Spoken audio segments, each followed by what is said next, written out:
एक प्रश्न है महाराज जी। नमोस्तु महाराज जी।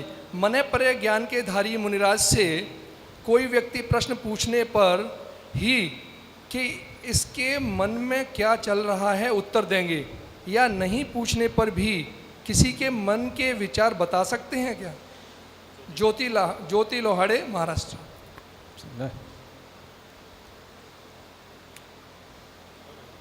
देखो, मन पर्य ज्ञानी जीव एक तो कभी किसी के लिए अपने आप तो मन पर्य ज्ञान लगाते नहीं है ना, और बिना पूछे कुछ भी कहना ये उनके लिए इसलिए संभव नहीं कि कोई सामान्य जीव होता है तब तो ये कभी संभव ही नहीं होता।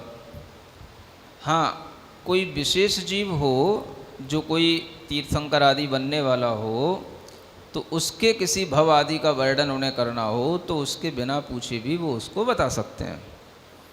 अधिकतर ये होता है कि हमेशा मुनि महाराज कुछ पूछने पर ही बताते हैं, बिना पूछे नहीं बताते हैं।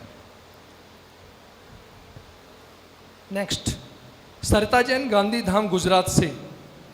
मेरी आत्मा के असंख्यात प्रदेशों में विराजित गुरुवर के पावन चरणों में कोटि कोटि नमोस्तु।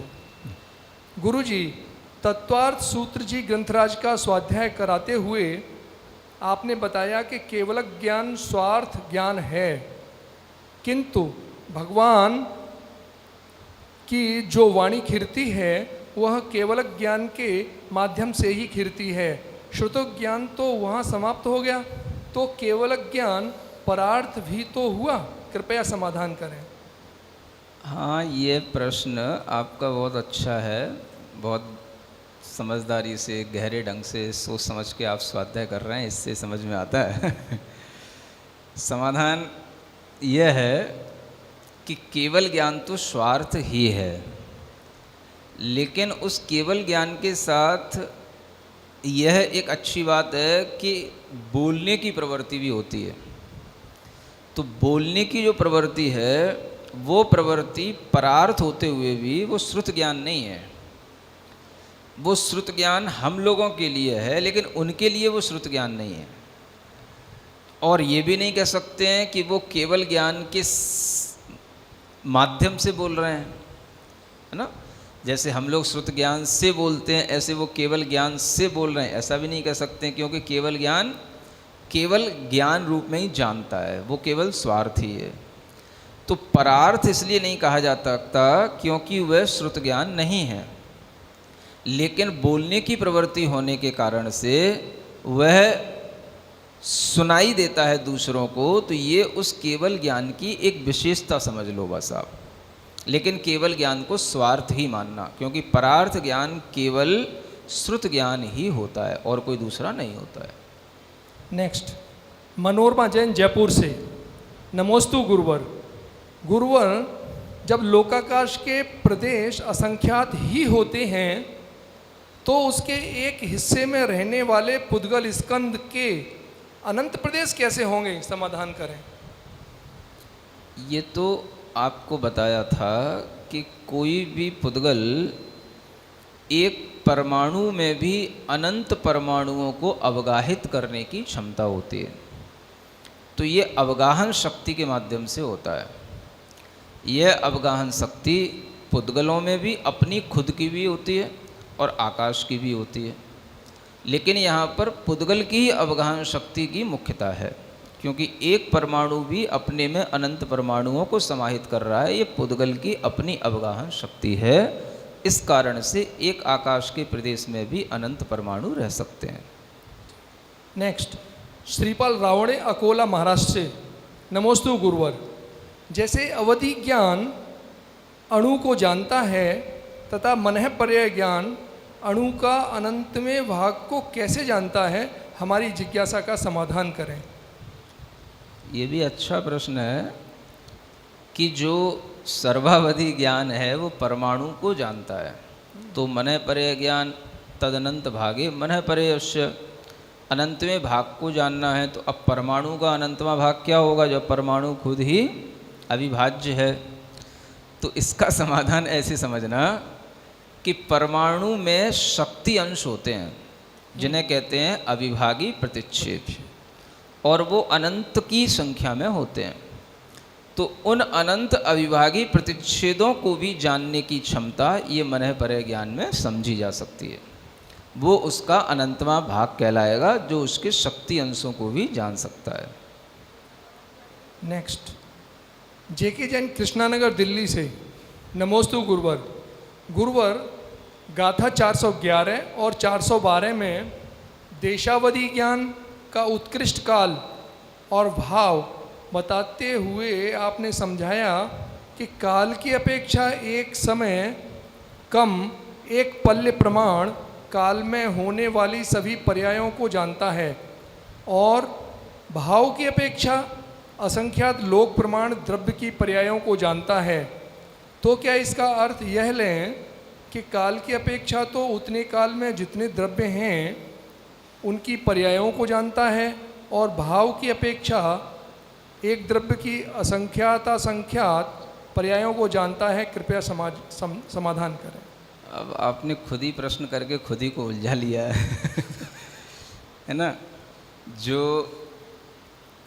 शास्त्र में लिखा था वो तो सीधा सीधा ये भाव है कि काल की अपेक्षा से एक समय कम पल्य प्रमाण काल को जानता है। माने कि देशावधि ज्ञान है तो वह उत्कृष्ट रूप से एक पल्य की बातों को बता सकता है। माने एक पल्य काल में जितना कुछ घटित हुआ है वह उसको बता सकता है। उनके लिए काल की मर्यादा इतनी है, यानी कि वो पल्य एक समय कम जो पल्य प्रमाण है उसमें जितना कुछ घटित हुआ है उतना जानेंगे, और भाव की अपेक्षा से वहाँ पर उस पल्य प्रमाण काल में जो कुछ भी द्रव्य हैं उनकी जो असंख्यात पर्याय हैं उनको जानेंगे। तो इस तरीके से द्रव्य की अपेक्षा से पर्यायों का जानना और कितने काल तक के द्रव्य को जानना, ये दोनों अलग अलग बातें वह काल और भाव की अपेक्षा से स्पष्ट रूप से बताई गई हैं। इन्हीं का एक प्रश्न और है महाराज जी, जेके जैन कृष्णानगर से, दिल्ली से। वो कभी एक प्रश्न करते नहीं हैं। दूसरा करो। चंद्रा रानी जैन साहिबाबाद से। नहीं, उन्हें कर लो। नमोस्तु गुरुवर। गुरुदेव, परमावधि ज्ञान के विषय में आपने बताया कि द्रव्य जहाँ है वहाँ भाव पर्याय अवश्य होती है। तो परमावधि ज्ञान के छठे विकल्प के भाव जानने के लिए क्या आवली के असंख्यात में भाग को परस्पर 21 बार गुणा करके देशावधि ज्ञान के उत्कृष्ट भाव असंख्यात लोक प्रमाण द्रव्य की पर्यायों से गुणा करना होगा? कृपया समझाएं। बहुत पुराना विषय, बहुत समय के बाद में प्रश्नोत्तर के रूप में आ रहा है। जब विषय चल रहा होता है तभी इस तरह का प्रश्न, अब शायद उस समय पर प्रश्न आया भी होगा तो विहार चल रहा होगा, है ना। अभी तो आपका प्रश्न भी बहुत अच्छे ढंग से स्पष्ट नहीं हुआ है, लेकिन जो द्रव्य और भाव के विषय में बताया है तो भाव माने पर्याय है और द्रव्य माने उस द्रव्य के माध्यम से उत्पन्न होने वाली पर्याय।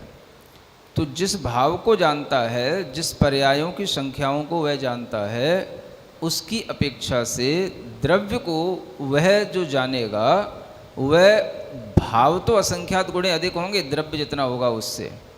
इस तरह का गुणा आपको हमेशा लगाए रखना होगा कि द्रव्य की जो पर्याय हैं वो असंख्यात पर्यायों को कोई भी जो परमावधि ज्ञानी जीव हैं वो नियम से जानता है।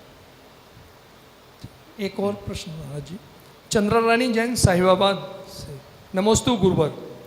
गुरुवर, तत्वार्थ सूत्र में मनुष्य लोक को तिर्यक लोक कहा है, ऐसा क्यों? कृपया समाधान करें।